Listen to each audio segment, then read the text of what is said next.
Hello, नमस्कार, आदाब व सलाम। मैं हूं असद मिर्ज़ा, लेकर आया हूं आपका पसंदीदा कार्यक्रम विश्व दर्पण।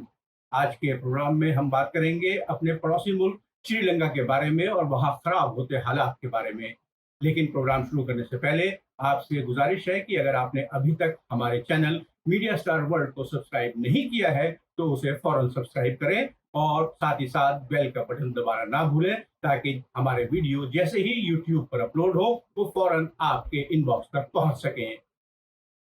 तो आइए अब बात करते हैं श्रीलंका के बारे में। हम आज आपको वहां पर होने वाले ताज़ा हालात की जानकारी देंगे और साथ ही साथ ये बताने की कोशिश करेंगे कि आखिर श्रीलंका में ये सब क्यों हुआ, किस वजह से हुआ और इसके लिए कौन जिम्मेदार है, और अब आगे श्रीलंका के लिए क्या रास्ता बचता है कि वो किस तरीके से एक मजबूत आज़ाद मुल्क के तौर पर काम कर सके। श्रीलंका की सबसे बड़ी अपोजिशन जमात ने गोटाबाया राजपक्सा को साफ बता दिया है कि वो विक्रमसिंघे, जो कि चौथी मर्तबा प्राइम मिनिस्टर बन रहे हैं श्रीलंका के, उनकी हुकूमत को ज्वाइन नहीं करेंगे। इससे पहले गोटाबाया राजपक्सा ने 30 अगस्त को इमरजेंसी श्रीलंका में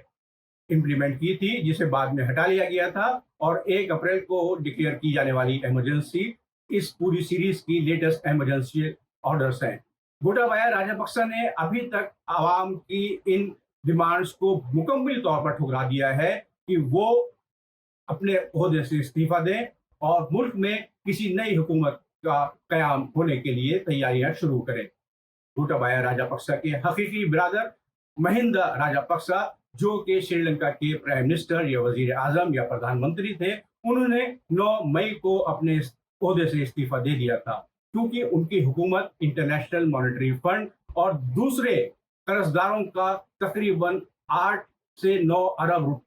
डॉलर का कर्जा चुकाने में नाअहल साबित हुई थी। इस कर्जा ना चुकाने की वजह से श्रीलंका के अपने फॉरेन एक्सचेंज रिजर्व्स बहुत कम हो चुके थे और श्रीलंका दूसरे मुल्कों से खाने पीने की अशिया, यानी कि यहाँ तक कि गेहूं या पेट्रोल भी नहीं खरीद पा रहा था, जिसकी वजह से आवाम की दिक्कतें बढ़ती चली जा रही थी। महंगाई बहुत उरूज पर पहुंच चुकी थी और लोगों का कहना था कि ये सब राजपक्सा फैमिली के करप्शन की वजह से हुआ है और इसके पीछे कोई खास वजह नहीं रही है। इस दरमियान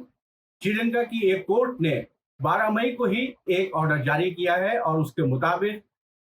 साबिक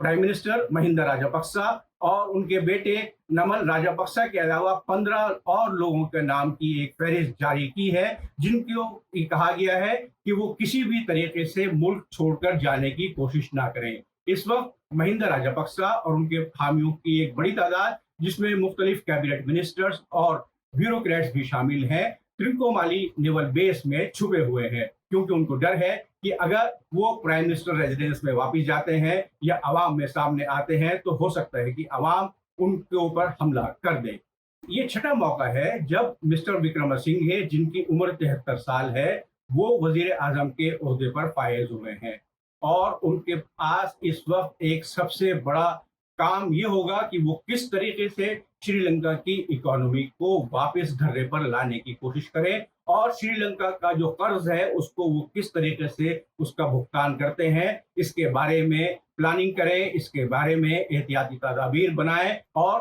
कीमतें कम करके आवाम को खुश करें और अपनी हुकूमत के लिए वोट देने के लिए राजी करें। यहाँ मैं आपको एक और दिलचस्प फैक्ट बताता हूँ कि सन 2020 में होने वाले इंतखाबात से चंद हफ्ते ही पहले रानिल विक्रमसिंघे के नायब सजित प्रेमदासा ने उनकी पार्टी यूनाइटेड नेशनल पार्टी से बगावत करके अपनी नई पार्टी समागी जना बालाबेगाया या एसजेबी बना ली थी और इस वक्त रनिल विक्रमसिंघे अपनी पार्टी के अकेले या वाहिद मेंबर ऑफ पार्लियामेंट है पार्लियामेंट में। उनके अलावा यूएनपी का कोई भी मेंबर इस वक्त पार्लियामेंट में शामिल नहीं है। सजित प्रेमदासा ने कहा है कि वो हर तरीके से रनिल विक्रमसिंघे की हुकूमत की हिमायत करेंगे और वो मिस्टर विक्रमसिंघे की उन कोशिशों की पूरी तरीके से हिमायत करेंगे जिससे कि वो श्रीलंका की इकोनॉमी को वापस ढर्रे पर ला सकें। श्रीलंका से आने वाली मजीद खबरों के मुताबिक वहां के मजहबी रहनुमा, जो कि बुद्धिस्ट सिनालीज हैं, उन्होंने भी सदर राजापक्सा के इस कदम की मजम्मत की है और उन्होंने कहा है कि रनिल विक्रमसिंघे इस ओहदे के लिए सूटेबल नहीं है और उनको अगला वजीर आजम नहीं बनाया जाना चाहिए, क्योंकि अभी तक सिनालीज बुद्धिस्ट लीडर्स जो कि श्रीलंका की पॉलिटिक्स में एक अहम रोल अदा करते हैं, उनका कहना था कि हमें एक इंटरिम या एक जुज़ वक्ती ऑल पार्टी गवर्नमेंट फॉर्म करनी चाहिए जो कि मुल्क को उसके इक़्तिसादी और मुआशी हालात से निकाल कर वापस एक प्रोग्रेसिव और प्रॉस्पेरस मुल्क बनाने में मददगार साबित हो सके और थोड़े अरसे के बाद दोबारा इलेक्शन कराकर हमें एक नई हुकूमत कायम करनी चाहिए। आइए बात करते हैं कि श्रीलंका के मौजूदा हालात किस तरीके से इस जगह पहुंचे हैं। मुबस्सरीन का कहना है और ख़ास तौर से इकोनॉमिक एनालिस्ट का ये कहना है कि श्रीलंका में गुज़िश्ता 15-20 सालों में जिस तरीके से बदउनवानियाँ या करप्शन या इकोनॉमिक मिसमैनेजमेंट जारी था, ये सब उसी का नतीजा है, क्योंकि श्रीलंका हुकूमत ने गुज़िश्ता 2 सालों में मुल्क की इकोनॉमी को आगे बढ़ाने के लिए कोई काम नहीं किया। उसने ऐसे बहुत सारे नए इक़दामात लिए जिससे कि कंट्री की इकोनॉमी तबाह हो रही थी। कंट्री की इकोनॉमी कुछ प्रोड्यूस करने में नाअहल साबित हो रही थी और श्रीलंका अपनी ज़रूरियात की चीज़ें कर्ज़ों की बुनियाद के ऊपर दूसरे मुल्कों से मंगा रहा था और साथ ही साथ उन पैसों की अदायगी करने के लिए वो उन रिजर्व्स को इस्तेमाल कर रहा था जो कि कोई भी मुल्क बिल्कुल इमरजेंसी के लिए अपने इस्तेमाल के लिए रखता है। और गुज़िश्ता 2 साल से श्रीलंका में जारी बदउनवानी के वाक़यात की वजह से श्रीलंका हुकूमत के फॉरेन एक्सचेंज रिजर्व्स तकरीबन ख़त्म होते नजर आ रहे थे। यहाँ पर कुछ फिनेंशियल मुबस्सरीन इस बात की तरफ भी निशानदही करते हैं कि ये सब चीन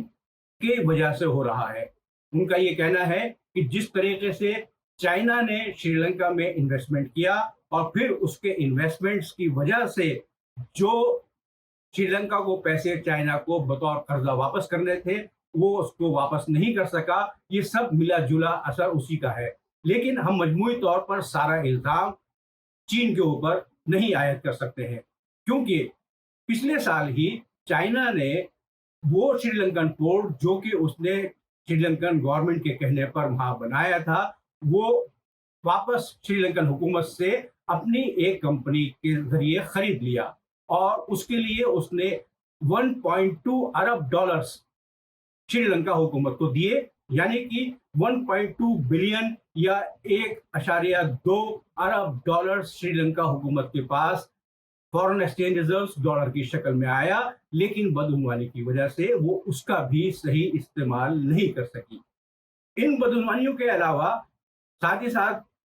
कोविड-19 की वबा शुरू हो गई, जिसके वजह से श्रीलंका में आने वाले टूरिस्टों की तादाद में नुमायां कमी आई और उसके साथ ही साथ राजापक्सा हुकूमत ने कुछ ऐसे नए टैक्स कवानीन जारी किए जिसकी वजह से टैक्स अदा करने वाले श्रीलंकन्स की तादाद में 10 लाख की कमी आई। तो इसका असर क्या हुआ कि श्रीलंका हुकूमत जो टैक्स अब तक जमा कर पा रही थी उसमें खातिर ख्वाह कमी आई और उसके खर्चे बिना किसी हिसाब के लगातार बढ़ते ही चले जा रहे थे और साथ ही साथ उसकी आमदनी में कमी वाक़ई होती चली जा रही थी। तो मजमूई तौर पर इन सब चीज़ों ने मिलकर श्रीलंकन इकोनॉमी को बहुत बुरे तरीके से मुतासिर किया था। लेकिन राजापक्सा फैमिली, जिसमें से कि एक भाई श्रीलंका के प्रेसिडेंट थे, एक भाई श्रीलंका के प्राइम मिनिस्टर थे और दूसरे भाई कैबिनेट में मुख्तलिफ ओहदों पर फायज थे, वो लोग श्रीलंकन इकोनॉमी को बचाने में बिल्कुल नाकाम नजर आए। श्रीलंका के एक